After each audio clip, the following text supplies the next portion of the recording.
Hey Northeastern, how you doing? This is Matty Couche, the Executive Director of Helping Our Pupils Excel New Hampshire Inc., which is HOPE NH, but it really stands for Helping Our Pupils Excel, and all that means is working hard. And we're very excited to have you guys for the spring semester, working to help us in our mission. And the mission is to create better students and get them ready for when they turn 18 and be ready for society. And we do that through either a tax-paying job, furthering their education, or military service. We had a great experience last year with the Honorable Professor Williams' kids, or students. I guess I shouldn't call you guys kids anymore, you're 20-year-olds, but we're really excited. And last semester, we kind of stepped in and didn't know exactly what to expect, but the kids stepped up to the challenge and did a great job. So we were able last semester to come to you and speak. Unfortunately, right now I'm dealing with some issues in my family with death, so we can't necessarily head over there today.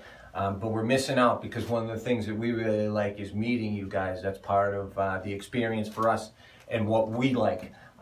So we just like to give you a little brief overview of who we are and what we do and why our work is so important. For the past 10 years, we've been working 10 plus. We've been working with kids in Manchester, New Hampshire, which is just north of Boston, about 40 miles away in New Hampshire. And Manchester has over 100,000 people for their population. It's a refugee community. And in the past 10 years, our school district has been declining. And we think that it's not just an issue here in Manchester, but an issue really in America. And it's all built on respect, trust, and loyalty. For the failure, we're not looking to put blame on anybody. We're not blaming the students, we're not blaming the parents, we're not blaming the teachers, we're not blaming the administration. We're saying it's all of our faults. And I think too much time, we spend too much focus on that. And we're trying to get a message out here of 10 plus years of research of working with these kids, most starting in the 7th, 8th grade and continuing on. Now our oldest students are right around your age of 23, 24, 25, and they become productive members of society. They're not in jail. They're homeowners. They have good jobs.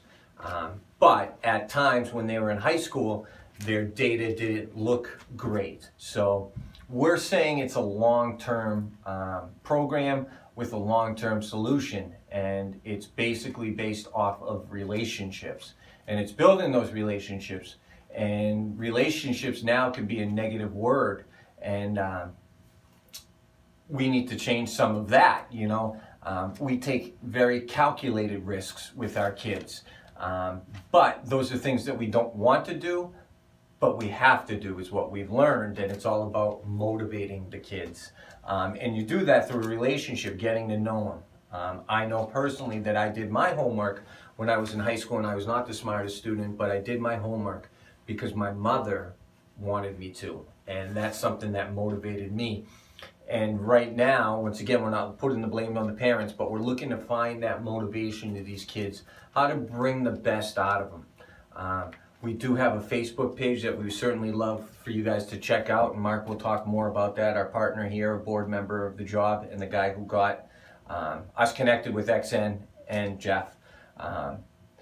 But it's really based off motivation, and we're trying to find ways to motivate these kids to get them to do their work and to put them in the best position for success. Some things that we have focused on is respect builds trust, trust builds loyalty. And respect isn't given anymore, it's just earned, and that's kind of something in America that has happened. When I was in school, you just had to respect the teacher and that was it. Nowadays, that's not so much. So we're looking to build off that and show our successes in focusing on building that respect and showing how our kids, though they may not have been the best in middle school or high school or even their early adult lives, now they're starting to get it. And once people are loyal to you, then you can do anything. And it is like a little group of soldiers that I'm trying to organize, and I want them to follow me, throughout their life. It's a long-term relationship. The other thing that we focus on, all right, Mark, enough with the nodding. Another, something else that we're focusing on is relationships, resources, and opportunities. And the reason why that this is so successful here in Manchester is because I'm born and raised in Manchester. I have the relationships already built to provide those resources that create the opportunities for the kids. So every kid who's 16, we're trying to get them a job. Well, the way to get those jobs is by knowing people. And not only that, we've also gone and created new relationships with people. And the reason why those continue to grow is because the first kid that we get a job end up doing such a good job that they're willing to hire our next kid in. So this has been a continuous process that we've been building for 10 plus years. And we have 10 plus years of testimonials, videos, pictures, what have you. And I think somewhere where you guys can help is organizing that and helping us get the message out. I've talked long enough, but I'm really sorry that we can't be there to meet you guys tonight. But I think that you guys are part of the solution, whether you have spent 5 or your whole life here in America or you just got here in the past 6 months. I think that your experiences are very relatable to what these kids are going through. I'm 38 years old and I can't really understand what these kids are going through because I never had a cell phone. So something as simple as, if I wanted to ask somebody out when I was a kid, I had to call their home phone. Well, kids don't have to do that anymore, and they can be texting one another at midnight, or they could be talking to somebody who's in California. And something that we're certainly looking to build on right now is we want to create some type of curriculum too that addresses how you can, it addresses what is right and what is wrong with social media and how to use it the right way. And something that you post 6 years ago might come back and bite you in the butt 10 years from now. And we need to be teaching those kids, and I think you guys and your experiences can help relate to those kids. So this is certainly a two-way street.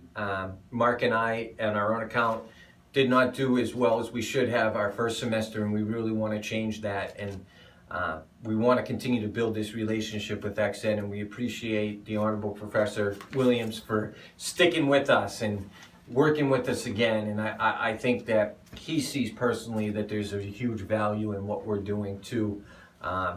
Just seeing as students go through into college and his experiences. So we are very excited to meet you guys. We look forward to talking with you. I may be able to make that call tonight, but Mark is certainly going to be on that call to answer any of your questions. But that's just a bit overview. We're looking to help change the world, and we can do it in Manchester, but then there can be somebody in Boston who takes our model and goes and works in Boston and helps change kids' lives there. We're not reinventing the wheel. We're not coming up with anything really too new. As a matter of fact, it's a little bit more, we're going backwards as opposed to forwards. But it's all about relationships. It's always all about teaching kids to be a good person. And we need your help getting that message out there, organizing it. And thank you very much. And Mark's going to talk to you more about what deliverables you guys can be expecting and how we can make this the best possible outcome for us all. So we'll see you soon.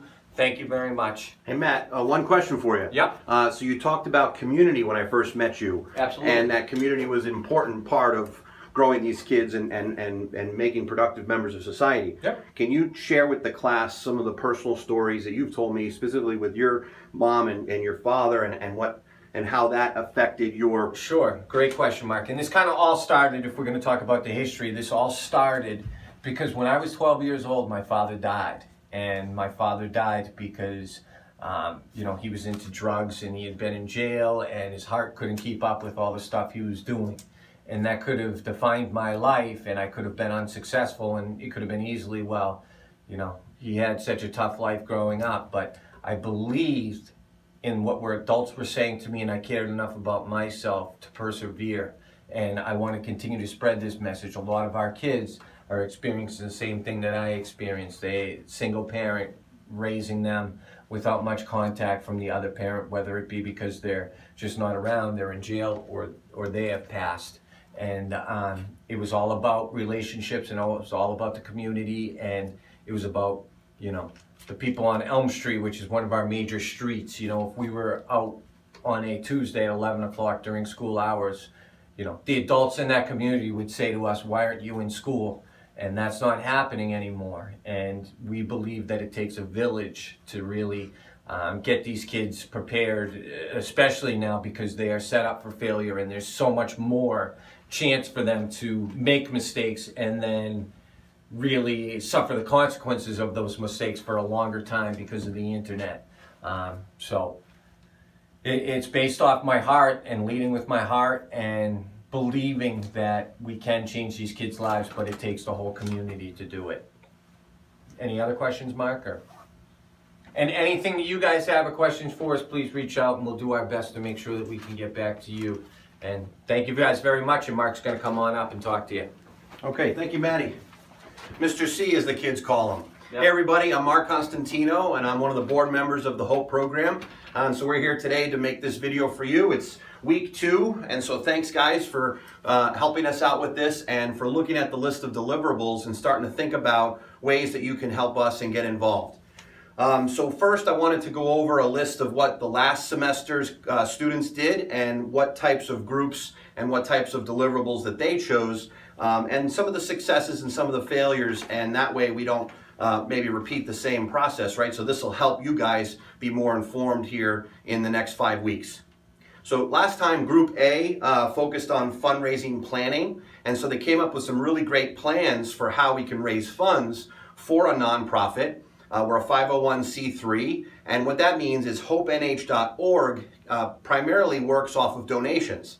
And so the donations that we get from our website and through other fundraising activities in a public-private partnership with the local city in Manchester, we're able to raise funds privately and publicly to be able to help us be here today and do what we're doing. But at the same time, we need to be able to plan, how do we raise $80,000, how do we raise $100,000, and what will we do with that money? So last time, the Group A came up with fundraising planning as a deliverable, and that was good, but some of the issues that came from that is it wasn't actionable information. And that type of information needs to be able to really go full circle, right? So we need you guys to do research on what's the best ways to raise money, but then it actually has to be actionable so that we can go and actually follow those steps and raise the money. Well, here's the problem. Time is the #1 asset that we all have. And cash is oxygen for any business or any nonprofit. So if anybody takes on this particular deliverable the next time, this session, make sure it's actionable. Make sure it's video-based fundraising planning. So help us make videos that show what we're trying to raise money for and how we're actually going to raise that money. And those videos alone, by sharing it to our social media, will help us get the word out and help us raise more money. Last time, Group B did infographics. Those are very much like memes or things that you've heard online, a picture with text on top of it, okay? So that was really cool, and we got some really, really great pictures that kind of instill information into the viewer, whether they be statistics or stats or history, quotes, those types of things on top of pictures was awesome. But next time, it would be great to have it in more of a video format. So we can put it on Instagram, so we can put it on Facebook, on our page, and get more and more of an impact because of that. So if anybody takes on infographics, this time, don't do static pictures, make a slideshow. And here's a piece of advice for every group that's looking at deliverables and deciding what are you going to work on for the next 5 weeks. Consider this. Try to take your deliverable and find a way to turn it into a video. Now, some of the groups might have people that have done video editing before. Some of the groups may have never done a video editing in the past. So those of which that like to do videos, let us know. And you can take on some of the most important roles like editing footage or working with your group to make videos about the HOPE program. Now, let's say your group is doing a deliverable that's not really focused on video and you don't have anybody in your group that knows how to do video editing. You may want to consider a different alternative, so use PowerPoint. Microsoft PowerPoint is typically free for students. It should already be on your laptops and desktop computers. Use Microsoft PowerPoint, make a slideshow about your deliverable, okay? And then you can voice it over. You can add voice notes on top of each of the slides. And then you can save it, not as a PowerPoint file, but when you go to File, Save inside of PowerPoint, you can save it as what's called a .mp4. An MP4 is a video file. So if you make your presentation and then you voice it over, you can even save it as a video file, and that in and of itself can go on our website, it can go on our social media, we can take clips of it and put it on Instagram, etc. So that's why each of your groups should focus on video. Now, back to the next group. So Group C, last semester, worked on funding goals. That was cool. It helped us figure out what do we want to get and what do we want to give every time somebody makes a donation. So for example, you donate $50 one time, you get a t-shirt, and the rest of the money goes to help the Hope program. And generally, this is what we would spend it on. That's good. But next time, we would need more actionable information like, okay, if somebody donates $1,000, what do we give them? If somebody donates $100 a month, what do we give them? And what does their donation give us? That's stuff we need help with, and we need videos to help us show what our funding goals are all about. Because let's face it, guys, video is where the attention's at. People are focused on video, they watch video all day. You're watching a video right now. So let's find a way to encompass and incorporate your deliverables with video. Now, the next group, Group D, did the best job out of everybody. I'll tell you, Group D did an amazing job. What did Group D do? They worked on the website. So everybody tonight should go to hopenh.org and look at the website, click through, and if your group's going to focus on anything related to the website, it should be two things. One, making videos for our website, or finding a way to do that. You can use platforms like GoAnimate. That's an app that you can get, and you can make videos, micro animated videos, and you just voice it over and it tells the story. So look at GoAnimate if you like making videos, but the website has some spelling errors. It has some typos. So we need some help knowing what are those typos, and then telling Rebecca, who was one of the students last semester who was in charge of Group D, we can tell her, hey, go on there and fix this typo, okay? So that would be great. Any feedback you could give us there would be awesome. But I'd say out of all the groups last time, and I'm sure Matt would agree with me, Group D did the best job. Our website got an overhaul. We got 4 or 5 new pages added to it, and it really helps us tell our story. So thank you last time to Group D. This time, if you're going to help us with the website, it's kind of already good to go, but we need more videos. And Group E, last time, worked on success stories.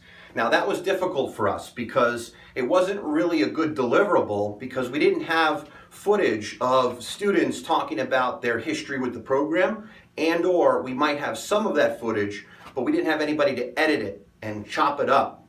It's called culling the footage, C-U-L-L-I-N-G. Culling the footage means you're going to go through lots of video and you're going to cut it up into little pieces, and those pieces are going to allow us to make different videos out of that footage. So this time, if we have anybody take on success stories, we would much rather have you be more of a video entrepreneur or interested in video production, where you can come to Manchester, New Hampshire, and come to Matt's classroom and film certain success stories. And then that'll help us have actionable videos to post online about the program. And lastly, Group F, what they did is they worked on the history of the program. And a lot of that information that Group F delivered us was really just a reiterated version of the proposal that we should have all sent you by now. And that video, or that PDF, that PDF file, which was a history of our program, really overviewed what we've done and where we've been. And so we've added that to our website. So thank you last time to Group D that helped us do that. But now, this time, if you're going to take on the history, we need it to be more of a video. So that gets me into my last point, guys, and then we'll let you go. We'll be talking to you here soon on our group calls. But what I want to talk to you about lastly here is Episode 1, 2, and 3. What does that mean? Well, every good startup, every good nonprofit needs to have a story about what they've done and where they're going. And so part of my contribution to the Hope program is to find a way to get us to make videos about the program, but also how do we tell our story through an episode format. episode 1, episode 2, episode 3. So right here in these 3x5 cards, I've got the first 3 episodes mapped out. So everybody take notes. Here you go. This is where you can help us the most. So episode 1, it's about the story. And that story, Matt already spoke to a little bit of it today. So in episode 1, we want to start off with talking about the story, where we've been, where Matt's been in his life, the ups and downs in growing this program and bringing it to fruition, and it's not been easy. So that's the first part. The second part is the journey that Matt's taken to get all the way to where he is today, and us talking to you guys. So journey is an important piece that we want to articulate in episode 1. Also, the truth. We want to talk about the truth. We want to talk about who has been against us, who has been for us, who has helped us, and what are the teachers and the students and the parents that have been champions of our program all along. We want to talk about the truth because the truth is the most important thing. Now, episode 2. Okay, episode 1 might be, say, 5 minutes to 10 minutes in length. It has to be produced. It has to be made into a video, and we have to be able to share it on YouTube. Well, if we can get episode 1 done, and we have some footage, but we need more to complete that episode 1, episode 2 would come next. Episode 2 would be about the kids. We'd start with different individuals that have been involved with the program from the beginning and talk about some of our success stories with them. We've had some kids go on to go to college that have been part of this program, and at one point they were at risk. Then some other kids have actually gone and got a job. As Matt indicated, some people have even bought homes. Some people have even gone into the military. So any of those deliverables is a success story for us, but we need to talk about the kids in episode 2. That leads us into testimonials, which is a big part of episode 2, examples of where we've had success. And also we want to talk about in episode 2, the politicians, the people that have been for us, some of the people that have been against us, and the reasons why. And Matt can speak more about that later. Lastly, we would want to make episode 3. Maybe each one of these are 15, 20 minutes in length. We'd have to actually produce video quality content here and put it on YouTube, but we want to make episode 1, episode 2, episode 3. We want to make a journey of our program so people can watch, tune in the next week, and listen and help. Episode 3 would be about the old, showing where we came from, some of the first footage and clips and videos and pictures we have of the Hope program. But then we'd want to transition to part 2 in episode 3 about new. Talk about the new. Where are we at now? The new classroom that Matt is in. The students that are in Matt's classroom this semester, the spring semester of 2019. We'd also want to talk about more about the current initiatives and priorities that we have to grow this program over the next several years. That's it, guys. That's episode 1, 2, and 3. Tell us what you think. We'll look forward to talking to you tonight at 7 o'clock Eastern. We talk to each group for 10 minutes. I'll be on the call. Matt may or may not be on the call. And basically, we're going to identify what's your deliverable and how are you going to help us on the video front. Thanks so much, guys. And from Matt and Mark from hopenh.org, we'll talk to you soon. Take care. Thank you. Good job.